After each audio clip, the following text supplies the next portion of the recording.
Welcome back to the channel, everyone. So today I thought I would revisit that behind the photo type format where I look back at an image that I've done in the past and kind of break it down for y'all.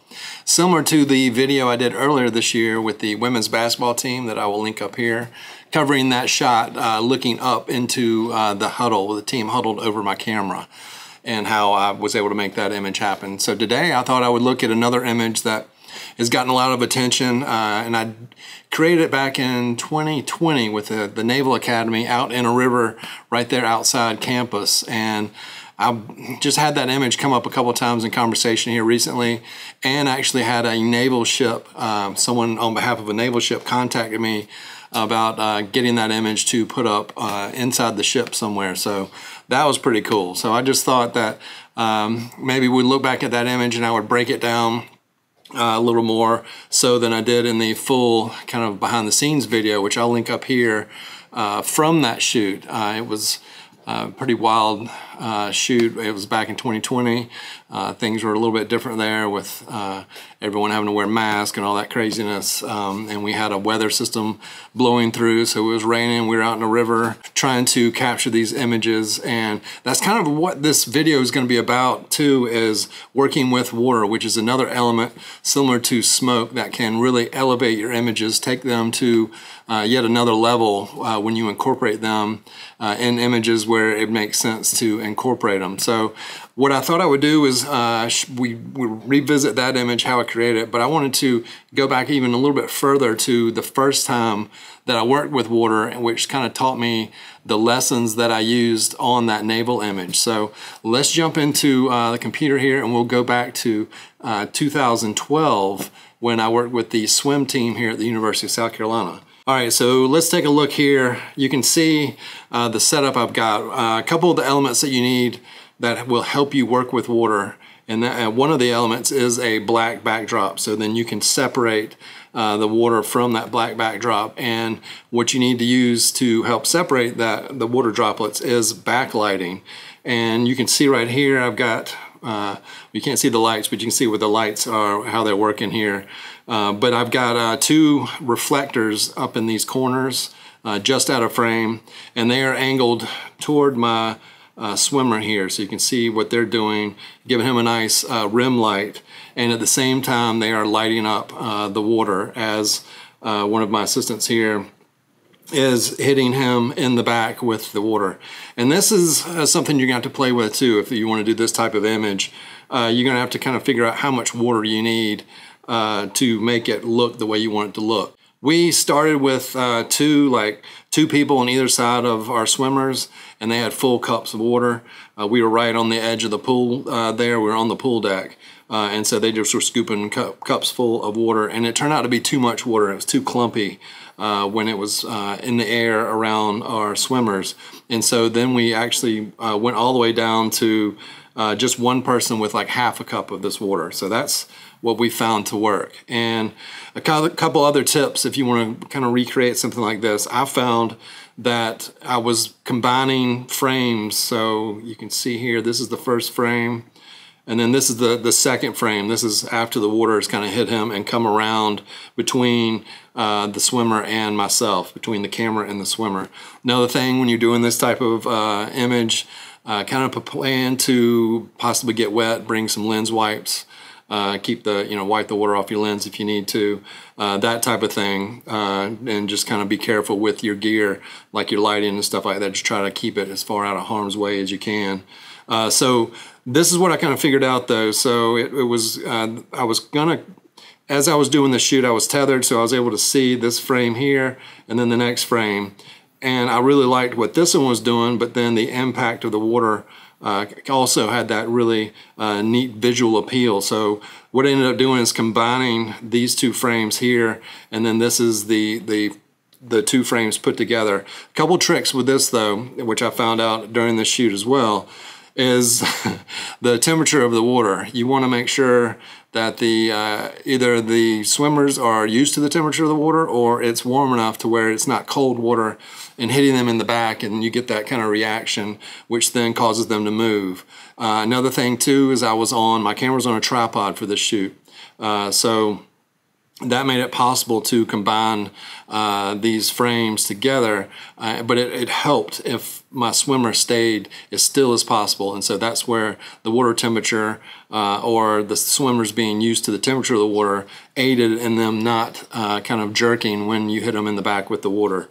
So either, I think after we did the first couple, we all had those reactions. So then they got in the pool, got used to the temperature of the water, and hopped out, and then we did the splashes on them. All right, so you can see right here, I just overlaid these images that he really didn't move much at all in that frame. And that made it so much easier to combine those images right here. And I've got one more sample to show you. Same technique we did right here, these two, and then the combination of those. We really got a neat kind of, I guess, compositional element with these water kind of striations that were going up off of the swimmer's back, which I thought were really cool. And then these water droplets here. And so then I brought all that into the final image and created this kind of composite final image that really worked out well. Let me also jump in here and say that when you're shooting multiple frames to combine and post like I did here, the frame rate of your camera will come into play with this type of work. And I believe I was using a D800 back in 2012 when I first photographed these. And today with these more modern mirrorless cameras, your frame rates will be a little bit quicker. So it might be where you're kicking off, instead of 2 frames like I did here, where you're kicking off maybe 3 or 4. You just got to make sure your strobes can keep up with the rate that you're firing your camera as well. So sometimes it might be a matter of just kind of timing too, like I was kind of forced to here because of the camera I was using. But this day and age, you will probably have the ability to shoot multiple frames in the time that these two were fired back in 2012. So this is the knowledge that I learned on this image back on this photo shoot back in 2012, and then fast forward to 2020, and we'll jump ahead here. And this is where we're out in the river and trying to capture these images of the uniform for that year's Army-Navy game. And I wanted to show you this frame here so you can see the lighting setup. It was 2 lights. Both of them had the beauty dishes, collapsible beauty dishes on the Photo B1s. It was raining out here, so you can see the raindrops coming down and then the water coming up from our player. But this is more of a frame just kind of show you what this looked like. And we did, the main image that I was showing is our player carrying the flag. We started out doing some of these images without the flag and used one of these. I was kind of sent out with the image package of the uniform. But it's like anything else, it took a couple of times to kind of figure out what we were doing, how we were going to make this work as well as possible. This light here I actually had on a handheld stand. I always keep this in my stand bag. It's an Ellen Chrome. It's got 2 adjustable sections here where you can telescope it out, but someone like your assistant can hold this and move with whoever you're photographing. Fantastic tool to carry with you. So this light is being carried with that stand. This one is stationary. Now the positioning of this light was pretty much directly to the side of my subject, and the other light was as far back as I could get it without having it come into frame. And the bank kind of curved a little bit, so I had it back here far enough to where I can get that backlighting effect that I learned from that first shoot, because I knew I needed that backlighting to really light up these water droplets as best as possible and to give me the effect that I was wanting to have for these final images. And you can see some of the frames here. This is actually the one that I will show up on screen now that we ended up using for part of it. What I ended up doing in post is taking out the brown in the water, bringing that into a bluish tone, a little more pleasing, a little more kind of deep water, navy blue type feel. So I changed that up. And then what I found out too is that I would need to be out in the water with my player to get the correct angle. You can see on some of these that I'm kind of in shallower water just because it was cold out and I wasn't too keen on getting all the way out there in the water, but ended up having to get out there for, we'll get ahead to the flag images. You can see we started actually with me on the bank and he was running toward me. We got a couple of cool frames there. This one's pretty cool here. Maybe a little hot on the exposure, but I could probably bring that back in. And right here is our hero image. So you can kind of see this is the first frame of this sequence. That's our hero, and then right there. So I got like 4 frames in a burst. And let me say too, this was one of the, not the first, but one of the first couple photo shoots that I did with the Canon R5.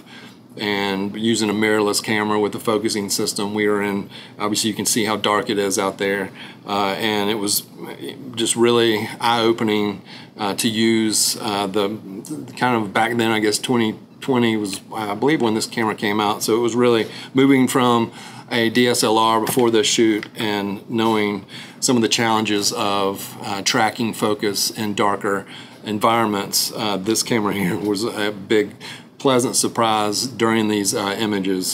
So that was just another thing I thought I would kind of touch on for this video. But at the end of the day, it was just a matter of using that knowledge that I learned from that previous photo shoot, knowing they need to get that light, that one light, as far back around as possible to illuminate these water droplets so that they would show up in my frame.